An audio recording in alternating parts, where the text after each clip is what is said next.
What is up, everybody? So I'm back and continuing to go over newspaper articles that were being printed at the time of Steven Avery's and Brendan Dassey's arrest. We are in March of 2006 right now. So much information was being printed at the time.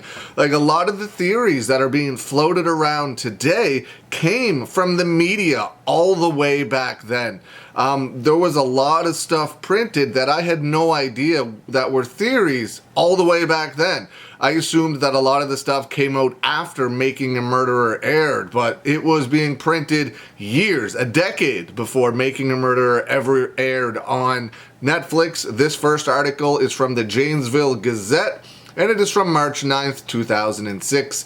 The headline is, Avery talked of plans for rape, torture, special prosecutor seeking denial of bond. That special prosecutor, of course, is Ken Kratz. This article states, a man accused of raping and killing a young photographer on Halloween and destroying her body in a fire had talked to a fellow prison inmate about planning just such a crime, even diagramming a torture chamber he wanted to build, prosecutors say.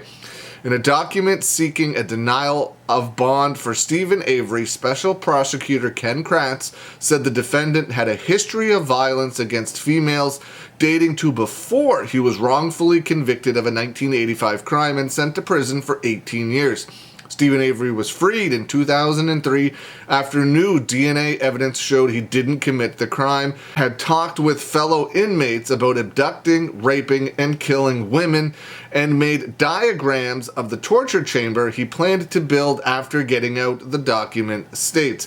The document was filed in Manitowoc County Court on Wednesday, along with an amended criminal complaint that added charges of kidnapping, first-degree sexual assault, and false imprisonment against the 43-year-old Avery. Those charges were based on statements made by his 16-year-old nephew, Brendan Dassey.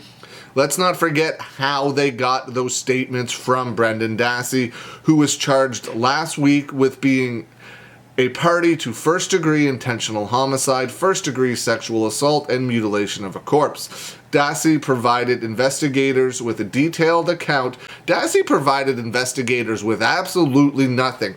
Dassey just repeated what investigators told him of the killing of 25-year-old Teresa Halbach after she was sent to the Avery family's salvage yard on October 31st on an assignment to take photos of a minivan.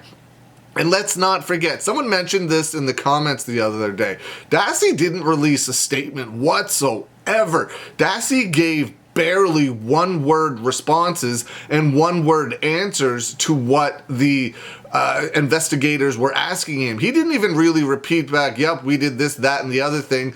They would be like, you did this, and he'd be like, with his head down, yep. Like, it's absolutely mind-boggling that they can say Dassey provided investigators with a detailed account. Dassey provided investigators with one-word answers to what they were telling him happened. The complaint said that Avery used a false name when he called a car sales publication and asked that she be sent out. She had been to the salvage yard before. She knew she was going. She didn't just get this random address and be like, oh, I don't know where this is. She knew she was going to the Avery salvage yard to take the pictures. So she knew who was going to be there. This stuff is just absolutely bonkers. The complaint said, oh, I just read that. She had gone to the yard on several previous photo shoots. Right, so the first part of that paragraph makes no sense with the end part of that paragraph. And I know that that's a narrative that's out there that Steven Avery tried to hide, that he was calling Teresa Halbach to do a photo shoot at the salvage yard. But she knew where she was going. Dassey said when he got home from school that day, he went to Avery's home to deliver a letter to his uncle, and Steven Avery told him he had sexually assaulted Teresa Halbach. That is absolutely absurd, according to the criminal complaint. Dassey said he raped Halbach as she begged for help while shackled in a bed, and then she was stabbed, strangled, and shot, thrown in a burn pit, the complaint says. They can't prove any of that. Halbach was reported missing by her family a few days later. Volunteer searchers then found her sports utility vehicle partially hidden in the salvage yard, and DNA found in the burn pit was determined to be a match for her.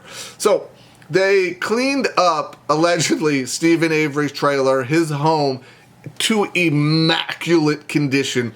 That not one strand of hair, not one speck of blood was ever found. But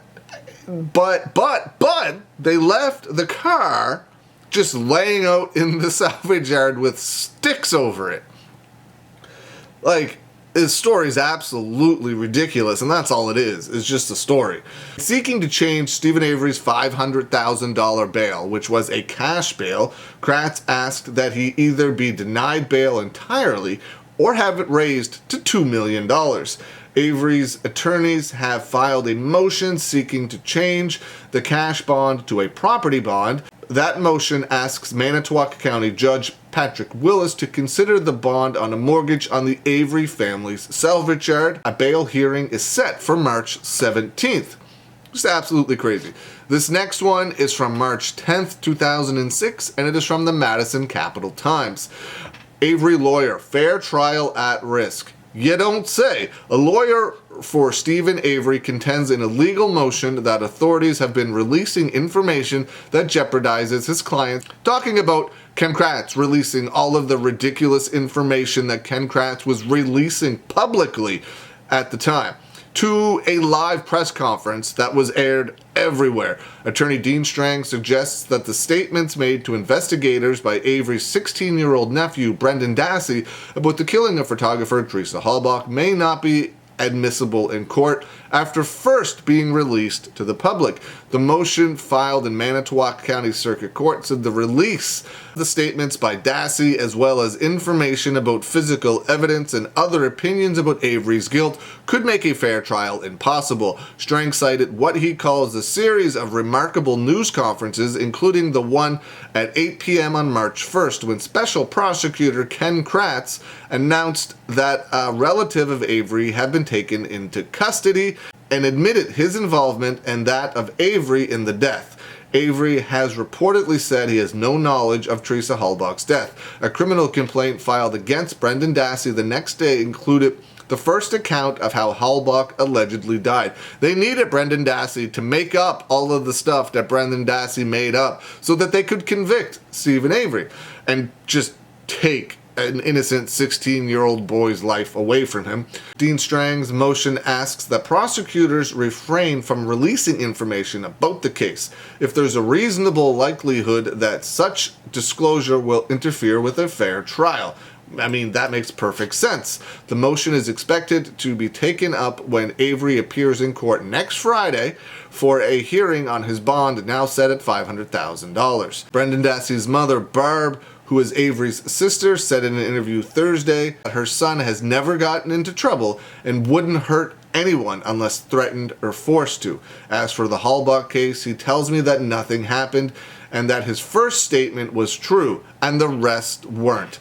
That is 100% what happened, in my opinion, of course. This one is from March 12, 2006, from the Janesville Gazette. Attorney says gag order unnecessary. Defense comments threatens Avery's rights. A defense attorney request for a gag order in the homicide case against Steven Avery and his nephew is unnecessary because the main person speaking publicly about the case is Steven Avery himself. The special prosecutor in the case said, that of course is Ken Kratz, claims of innocence, police misconduct, prosecutorial zeal, conspiracy, and other self-serving topics have been the normal on local TV. Avery's attorney, Dean Strang, argued Thursday that the public comments by the prosecutors and law enforcement threatened to jeopardize Steven Avery's constitutional right to a fair trial. Dean Strang filed a motion asking for a judge to prevent the parties from commenting on Steven Avery's case outside of court, but Ken Kratz said Friday that he has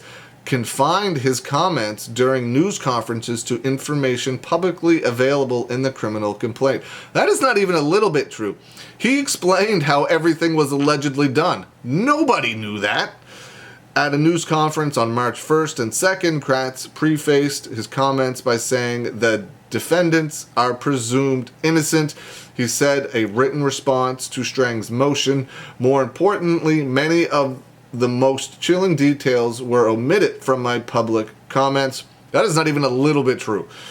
Although included in the complaint, Ken Kratz wrote. Ken Kratz said he has a self-imposed policy of not talking about cases. Just wow. He said he turned down requests to be interviewed because he was doing the interviews himself. He was holding his own press conferences to be interviewed by national media outlets, including news programs, 48 Hours, and Dateline.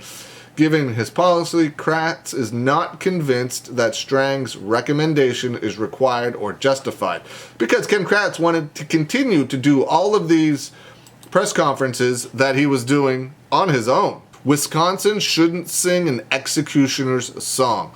He deserves to die. That was my reaction to Steven Avery's brutal murder of Teresa Halbach, and it appears that some Wisconsin lawmakers felt the same. On my part, it was a visceral, gut, knee-jerk reaction. A man who plans for the rape and murder of a young woman, who burns her body in an attempt to destroy the evidence, then denies the murder and shows no remorse. A man like that deserves to die.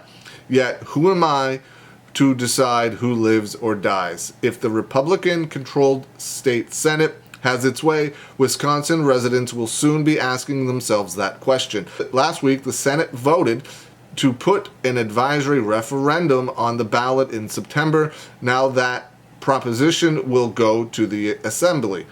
If the Assembly gives its okay, Wisconsin voters will be asked the following question. Should the death penalty be enacted in the state of Wisconsin for cases involving a person who is convicted of first-degree intentional homicide if the homicide is vicious and the conviction is supported by DNA evidence?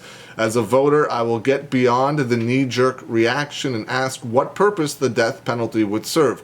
Studies have shown it does not deter crime, and because of the appeals system, states with the death penalty spend just as much on the criminal justice system as the states without the death penalty. The death penalty really accomplishes only one end: vengeance. When a member of society has committed an act so vile and is likely to do so again, our reaction is to take his or her life. But with a death penalty in place, the courts are in the very same position Avery was when he murdered Teresa Halbach.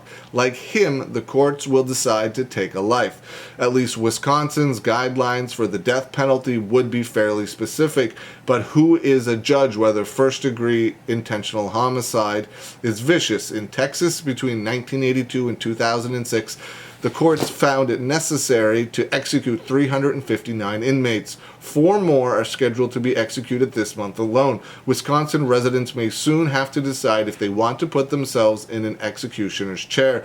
I would prefer to live in a less vengeful society where forgiveness is at least a possibility. I do not want to be an executioner. Well, that's where we're going to end today's video. A lot of information there about them wanting to keep information from the public, but Ken Kratz wants everything out there, even though he says he doesn't talk publicly about cases. And then, of course, he goes and gives a press conference telling people all kinds of information and then saying that he didn't release any new information. Just absolutely bonkers. Let me know what you think. Leave some comments below. I hope you're having a good day, and I will see you again soon.